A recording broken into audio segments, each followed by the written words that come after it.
Good morning, guys. Black and Silver Nomadic again. We just wanted to show you the tufted titmouse. We have a whole bunch of these little guys at the bird feeder every single morning. They pretty much empty the feeder in like a day. We've got tufted titmouses. We have a couple of male and female cardinals, blue jays. We have Carolina chickadees, and yeah, a couple different finches. But yeah, really enjoy watching the birds here at this site. We definitely have tons of bird action. Well, we'll go ahead and get into it, guys. Tessa and I were very little story on the kitty cat with the KitchenAid, and we thought that we would go ahead and show you some of our camper setup now that we're finally getting to that point. As most of you know, we've been on the road for over a year now, full timing. As of right now, we're in Winston-Salem, North Carolina. We've been very happy with our setup, but at the same time, it has taken pretty much the entire year up until a couple days ago to get really settled and figure out where everything goes. That's taken a while. And some of it is just the fact that it's time constraints. I mean, monetarily speaking, a lot of this stuff is inexpensive, but it takes a lot of time to go through and actually get it organized and put in place the way that we like it. So as far as the outside, this is where we spend, I'd say, about half of our time. It's definitely worth. It was worth us investing some time and money into to get a good setup for ourselves with the dogs. We like to spend a lot of time outside to let them exercise. So we'll start going over some of the things that make our life on the road easy, and maybe would help some of you, especially those of you who travel to different areas and go on trips like the beach. I know we just went to the Outer Banks this past summer, and to the mountains, things like that. A lot of these items that we have are pretty universal, and that's why we bought them the way that we did. And so we'll take you on a little tour of what we have. Whoops. Go. Well, first off, I'd like to point out our clam tent. This was something that we bought actually in Winston-Salem last spring before we got going, and we ended up taking this to the Outer Banks. This is made by Kwikset. It's a clam tent, and the Kwikset meaning that the sides actually fold in with one push. This tent is something that you can set up in just probably, 60 seconds, Tess? Yeah. By yourself. Yeah. So basically the sides just push in. So as you can see there's a handle there. It pushes in, and Tessa will pull it back out. So essentially the sides just push in and out. The roof pushes up. We've made a few modifications to this tent to make it work a little bit better for us. One of them was in the Outer Banks. We noticed that on the beach we would get a lot of wind, and it would push the roof of the tent down. So we actually bought at Ace Hardware. Actually, the sticker's still on it. We just bought literally an extension pole for like a paint stick, and then a plunger. And the plunger just makes sure that it doesn't ruin the roof. But basically, it's just a tension rod that holds the plunger up, and the key is to not overextend that, or you'll actually make the sides collapse. But just giving the tent a little bit of support in places where it is very windy helps quite a bit. Now this tent does have a bottom. It's totally waterproof. In fact, we had it set up, and I can share a picture with you guys. We'll try to insert a picture right here in the video. But at our camp,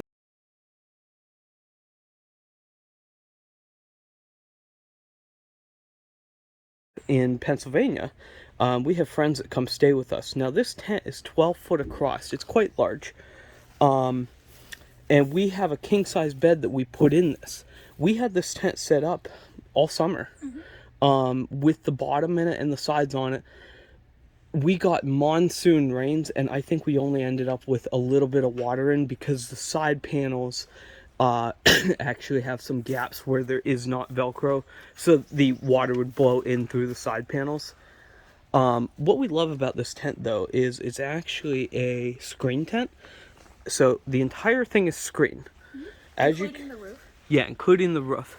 So as you can see, Tessa, point to the clear part, like right above you. So this section right here is actually all screen. There is the rain fly that goes on top. All this stuff just velcros on, and each of the side panels velcros on too. So you can choose. As you can see, we have half on and half off, and each of the side panels has windows that can roll up as well. It makes this tent very, very usable. We just put our little folding picnic table inside of here so that when it's buggy here, you can eat. Oh, the other thing, yeah, Tessa showed that the screen itself, when you don't have the side panels on, does open. If you have a lot of wind on the beach, you can actually roll these up, and it makes it so that you get the breeze. It's more comfortable, and it also doesn't take off like a kite. It kind of lets the breeze go through. We really liked using this tent on the beach because we'd leave the bottom out of it as it is now, and the dogs would actually spend the entire day in here and dig. We have a culprit. What's that? A culprit. Over here. Oh, yeah. Here's one of our best friends visiting. The dogs really like to see the best friends. Kitty, you better scram before you get eaten. So this is really like one of probably our most favorite additions to our exterior of the camper. We use this space as kind of a buggy day eating space. We have our little fold down table set up in there, and that folds completely flat, so everything comes in. It's about a package about this. Yeah, and it does get very buggy here in North Carolina. Baby's hush. I know it's a kitty. Here, we'll get rid of the kitty. Come on. Go on, kitty. I know, but we gotta go back to your pants. There we go. There you go, sweetheart. Get going.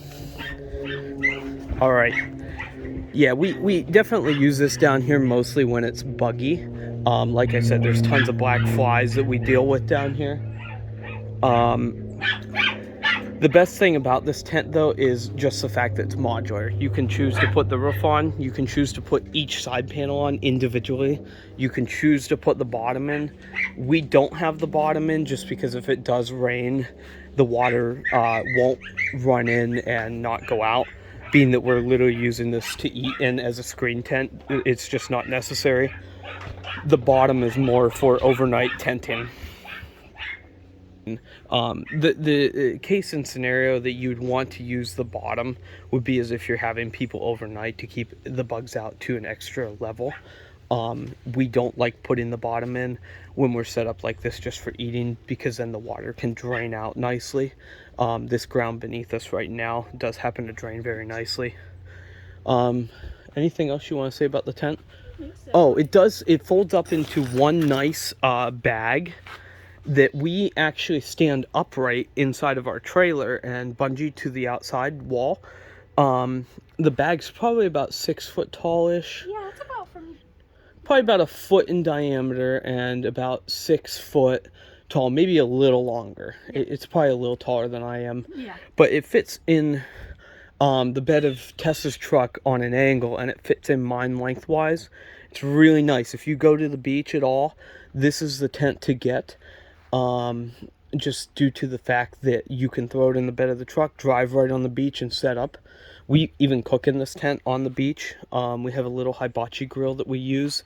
Oh, and the other thing too is we bought in the Outer Banks. Whenever you're in a beach going location, you'll find these sand weight bags. They're essentially a neoprene bag on a string. We bought those for each one of these handles, and we'd tie it onto the handle, pull it out along the ground, like out along the ground, fill it with sand, and that would provide some weight against that side so that the wind didn't blow the side in. With the high winds on the beach, it does like to blow the side shut. But again, like I mentioned, you can zip these open, these upper triangles zip open, and there's little ties to tie them open. And that kind of makes the wind blow through, kind of like the roof flaps on a NASCAR. Make sure it doesn't take off like a kite.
So moving on, do you want to talk about the other tent, Tess? So this one is our little tent. This is actually for the babies. It's from PetSmart. It's actually, oh, we've got some ice on the roof. This one's from PetSmart. We just needed something to give the babies a little bit of shade when they're out in their yard. It does have like a cot or something that can go onto it, but the babies just like it the way that it is. So this folds up into a nice little package to kind of about 2 feet long and just a little bit around. Not too bad for storage wise, but I like to keep all of their toys underneath it to make sure that they don't get wet in the rain. Kind of provides some nice cover for their outside toys, and we know that they have many. When we were in sunny areas, it was very nice having that back part that hangs down that's a full shade. And the bottom, what's nice about this tent, the previous tents that we had, you couldn't really leave outside because the bottoms were waterproof and they'd fill up with water and get kind of nasty. This one here, the whole bottom's netting. This tent... Yeah, it's gonna be net. We don't bring this thing in at all. You can see it's definitely the top is starting to get affected by the UV from being out constantly, but we've had this thing almost a year and it has done really well. The babies really like it, and even though it is just netting on the bottom, they actually find it quite comfortable to sit on, and they use it quite frequently. Holly Grace is especially a fan. Yeah, they like to chew their bones on it. They love to play underneath it as well. Yeah, that's true. Yeah. I guess the next thing, moving kind of on, is you've noticed all the plants that we have around. We do travel with our plants and our big pots. So we travel with this rose bush. And the bird feeders too. The bird feeders are great. We have the regular one, the suet. We do have hummingbird feeders, but they're not out because the hummers just aren't here right now. Those will be coming in March. And then we have the finch feeder, which there's a few finches around here, but not very many. We do travel with a full herb garden too, but that is unfortunately away in the trailer. It got pretty cold last night, so we took those inside so that the plants wouldn't freeze. But we do travel with our 2 topiary trees, our rose bush, all of the bird cedars. Everything you see here is what we travel with. And we just recently added some little twinkle lights too. Everything that we have here is solar. Now, in this site, it has been quite shady, and I'd say you can see the lights around that we have on the awning and inside the tent, on the outside of the tent. These are awesome lights. They're just an Amazon jobber. I can definitely post them for you guys. But what we love is they just run on these little solar panels. Now, what's great is you can actually charge these panels up with a cord. But in the shady site, we certainly only get a couple hours out of the lights, but that's enough for us, really. I mean, we tend to turn them off at night anyhow, just to kind of like darken down the site. Plus, they get in the way of our security cameras. But we really like the little lights. That's something that we've enjoyed having. It makes it more homey, just like having the plants. And that's probably, I think, why we travel with the plants. You know, it's nice to have the trailer to haul them. We did not purchase any plants until we had a place to put them. Yes. But the topiaries do good in the cold. They've been good on water. The biggest thing that we've done is we use soil that drains really well with a high peat moss content, and that has worked really well for us. Oh, there's a Carolina chickadee, actually, if you can see him. They've demolished the birdseed today. Yeah, they empty that feeder every day and a half. But that's okay. We like having them. They're great guests. And we did purchase a Christmas tree. This is a new one for us. It's a little baby juniper. Our last year's Christmas tree was actually a rosemary, and it got some heavy snow in Tennessee, and it was just too young of a plant to handle it, and Tessa thought it was dead. It kind of was dead. It was mostly dead. It was mostly dead. There was one little sprig of green, so I pulled out the rest of it, and now we've been growing it all summer, and it's almost got 3 or 4 full-size sprigs. This big. Yeah, we can show you in a minute. This is the new rosemary because we did think it was dead. And actually, this is another one of our favorites. Now, you'll see a lot of these at Hershey Garden, actually, in the rose section. This is called lamb's ear, and our neighbor at our camp in Pennsylvania looked up, and this lamb's ear is a plant that used to be used to cover wounds, especially around the Civil War time. It's highly antibacterial. Yeah, it's antibacterial, medicinal. It's also a very dramatic plant. Yes, it is. If it's not watered every day, it will wilt, and you will think that it has died. It likes to be in shade, but it does like to have a solid 2 hours of sun. Otherwise, it gets dramatic again. It's a drama queen, but we like it, and it does withstand the cold. It's kind of not doing the hottest. We had some family medical issues towards the end of us leaving Pennsylvania, and so some of the plants did not do the best. So we're recovering here in North Carolina. Moving on to this, right? Your expertise is... Oh, we should talk about the tikis before we get too far ahead. That's one thing that, coming from Pennsylvania, we didn't really know. Tiki's in the Dynatrap. What's our favorite thing to get rid of? Mosquitoes and bugs. Bugs, yeah. Yeah, Bugs. we learned to burn these things every single night in the summer. Especially here in North Carolina, the bugs and the flies are terrible, especially in the summertime. Not so bad now. And we thought we'd be the cool cats on the street and buy the fancy tikis and run the Bite Fighter and the green jug, the smokeless, and that stuff's awesome. It does not smoke. No. It's truly awesome. It's also like $25 a jug. Yes. And it's half the size of a jug. So and these burn extremely quickly. yeah, so you burn 2 jugs of that in like an evening. So we aren't that kind of rich, so we have been buying regular Bite Fighter, and the best thing that we found is, thanks to Pennsylvania being a seasonal state, we picked up 10 jugs of Bite Fighter at less than half price at Walmart for clearance. All of the summer stuff goes on sale in Pennsylvania because they're preparing for the winter time. Down here in North Carolina, you don't see that because the weather is much nicer. Yeah, we run Bite Fighter all year here. And then we have our Dynatrap over there, which I'm not an expert on, but I know that it captures a lot of bugs. Well, tell them where we saw the first one. We actually saw the first one here. They use them in a lot of the restaurants down here, giant ones. They're probably this big around. They look like barrels. And amazingly so, they have a lot of outdoor seating, especially in the summertime, especially at nighttime. And it's not buggy because of the Dynatraps running constantly around the outdoor seating areas. The first one that we saw was at the Village Tavern in Winston-Salem, and we were curious as to what it was, so we asked, and it's just like this huge barrel that just collects bugs. It's very impressive. And once we saw that one, we saw them everywhere. Yes. Like Walmart down here sells them. They have them at Tractor Supply Company.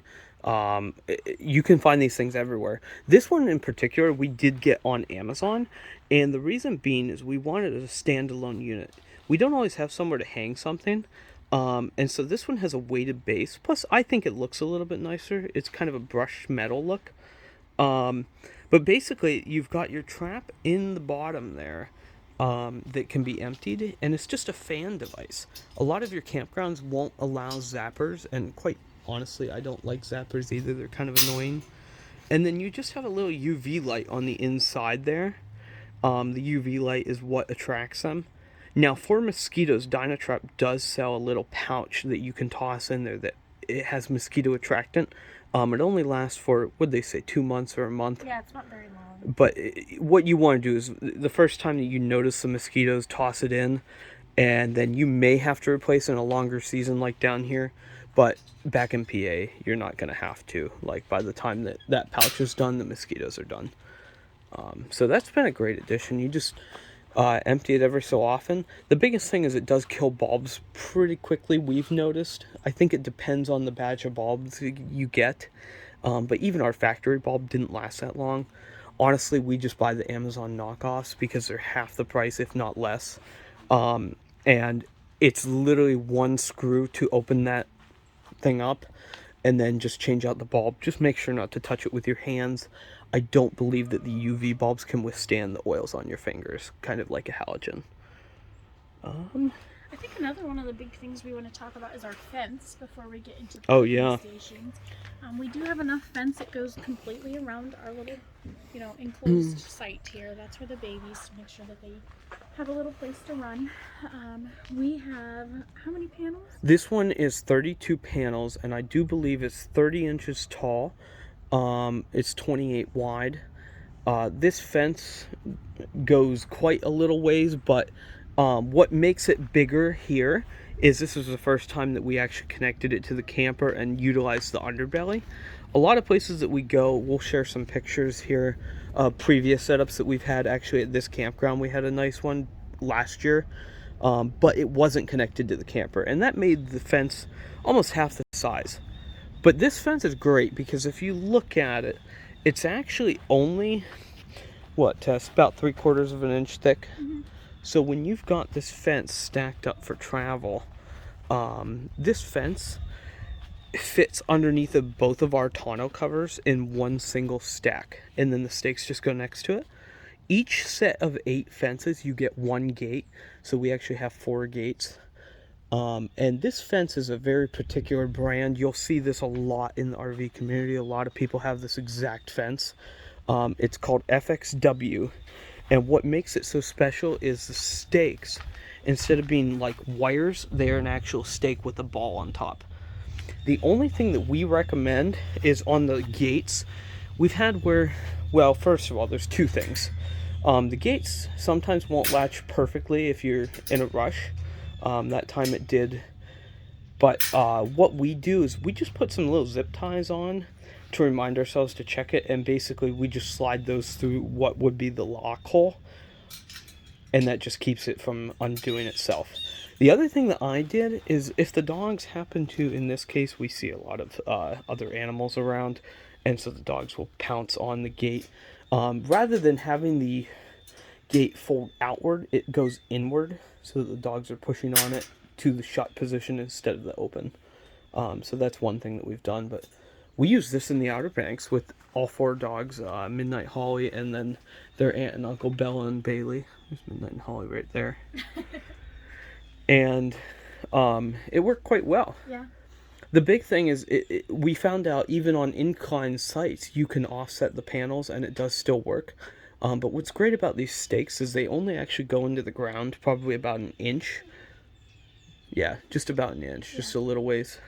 And what we did, because, you know, we're extra, we actually exchanged some of the posts for the shepherd's hooks that hold our bird feeders. And those are a little bit longer. So if you are in kind of a spot where you can't, using angles is obviously going to make the fence stronger. That's why we tend to make these shapes a little bit rather than go straight. But if you are in a section where you have to go straight for a long time, like this one, having those shepherd's hooks is great to shove them in the ground just a little bit further. Just be careful, obviously. A lot of your campgrounds have wires and hoses under the ground that are quite high up. You can easily hit stuff with tent stakes. Just be careful out there.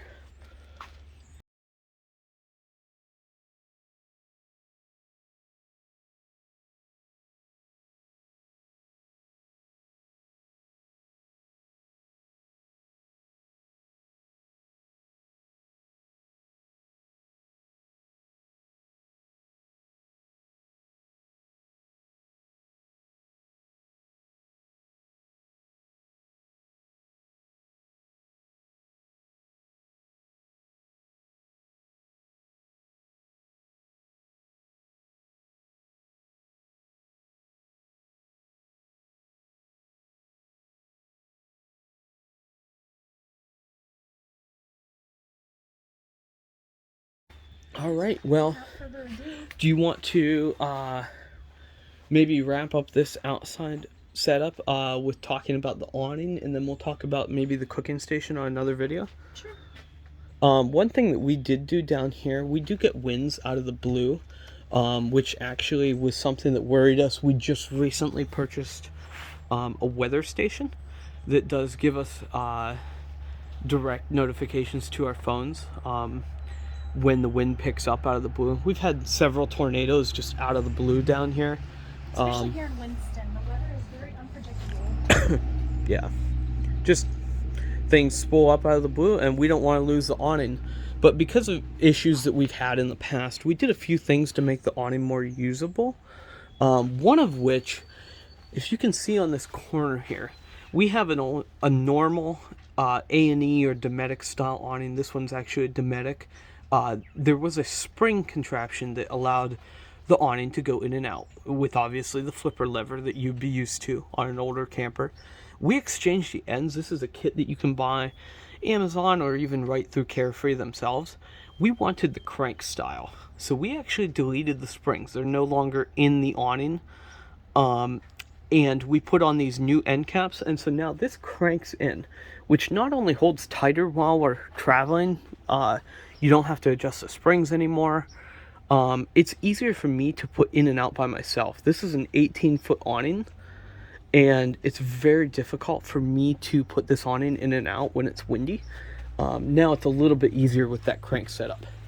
The other things that we did was we went through Carefree and bought the ground stabilizers. These are just bars that literally go up to the awning, and then you use a ratchet strap and go to the ground. They recommend tent stakes. I have 14-inch auger bits that I place, but only when I know that the ground is clear. And in this case, on this side, the ground was quite hard, but the trailer was there, so we just went right to the trailer, being that that's a solid place to mount. The other thing that we had before, but we really expanded upon, was our anti-flappers. Let me turn to this side so the lighting's a little bit better. These on the end here are the Colorado Carefree anti-flappers. They just sit against the awning tube on this side, and they go to a bracket that you can screw to the camper. Instead of screwing, I took and mounted these with 3M Dual Lock, the plastic Velcro that holds like 30 pounds per square inch or something along that line. It holds a lot. So those aluminum pieces that I made there are actually Velcroed to the camper, and then I just took and riveted the piece on. Now this just extends to the awning. It needs to be tight, and then there's little levers on the bar that actually clamp on the canvas of the awning. See if you can see here.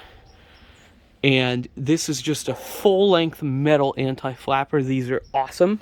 When you get to places like the Outer Banks, this keeps your awning flat. You will have absolutely no movement. They are wonderful. This is, if I could tell you to buy anything for your manual awning, this is it. Yeah. If you have an electronic awning, I would think about getting some of them you can upgrade to wind and rain sensors. I would say that's a better option. But if you have a manual awning like us, this is the way to go. And here's a better view of that sidearm screwed into the ground. That one's just tent staked, which if you see a lot of our tent stakes around, we purchase these on Amazon too. They're essentially lags that screw them with the driver. That's how we hold down our grass, which actually is something we didn't talk about, but in muddy sites like where we're at now, where there essentially is no grass, we do travel with this artificial. This artificial kind of grass. They're pre-cut from Home Depot, right? Yep, 6x8. So we lay these down to the babies. So I'm not dealing with muddy paws in a white and blue camper, which you'll see shortly. Now, we do not put these down. If we're at a normal campground with nice grass or even mediocre grass, we do not put these down. This is for your specialty long-term spots that tend to be, not that nice. This makes it very nice for us. It keeps the campsite clean. The last thing we'd like to talk about, here in North Carolina, we don't get very much snow, but we do get a bit of rain. And with an 18-foot awning, we do see a lot of sag in the middle. That's usually something that makes it that you would have to put the awning in and out. As you see, we spend a lot of time out here. We don't like to have to do that. We like to be able to leave it up as much as we possibly can. These are, again, Colorado Carefree rafters. And you can mount these, again, with the same ends as what's here. But we had issues with our sliding out as the sun heated and cooled the awning canvas itself. And so the other option is there's little metal posts that go into the awning. Now you do have to drill for that. But again, this made my life so much easier. They're mounted to the camper with the same aluminum pieces, Velcroed the same way. And essentially you just push up in the middle and tighten these suckers down. And what it does is, you can get flat ones, but we tend to like the bowed because it allows the water and snow to kind of roll off and not pull. if you had a smaller awning, I think the flat ones would be fine. But we really do like these, and these 3 items have made it that even in the Outer Banks, with the winds were probably 20-30 mile an hour there the whole time, right? We were able to leave the awning out the entire time we were there. Yep, rains, shine. Yeah, which is awesome because it provides, you know, you have another section of space that's almost 18 feet by like 7 foot. It's been a godsend for our cooking, just because there's not a lot of space inside to cook. Yeah, and obviously I'm not allowed to run the charcoal grill inside, so and we do like cooking on the grill. It makes it, you know, when it's hot in the summer, it's nice to be able to grill out here, so that you don't heat up the camper. And we'll get to it a little bit later, but we even use an outdoor oven quite frequently out here because there's no sense of fighting with the air conditioner in the heat of July or August. Right. Well, thanks so much, guys. If you have any questions, please leave them down below. If you have any other suggestions on camping items that we mentioned, anything you'd like to add, similar things that you use, let us know in the comments down below. Make sure you subscribe and ring the bell so that you can get notifications for our next videos. Like, share, follow us. We're on Facebook, Twitter, or Facebook, Instagram, Pinterest. Yeah, Pinterest, yep. Lots of recipes and new posts coming to you. We're definitely excited to hear from you guys. Obviously, you know, we very much like these Universal products. We like trying them out. We like hearing from others on products similar or slightly different, and we want to hear from you guys. This has been very, very fun for us to learn what does and doesn't work for us on the road, and if we can help anybody else find something that makes their traveling easier, whether you're full-time or not. If you're just a 2-week vacation, we don't care. A lot of these products we like to use on family vacations too, especially when we visit with my parents. It's kind of cool to be able to do this full-time because we get more feedback than others would, but we want to hear from you guys too, and we hope that this stuff helps. We'll talk soon, and look forward to the next video. We're going to talk about our cooking station and some of the other things that we do outside here. Thank you.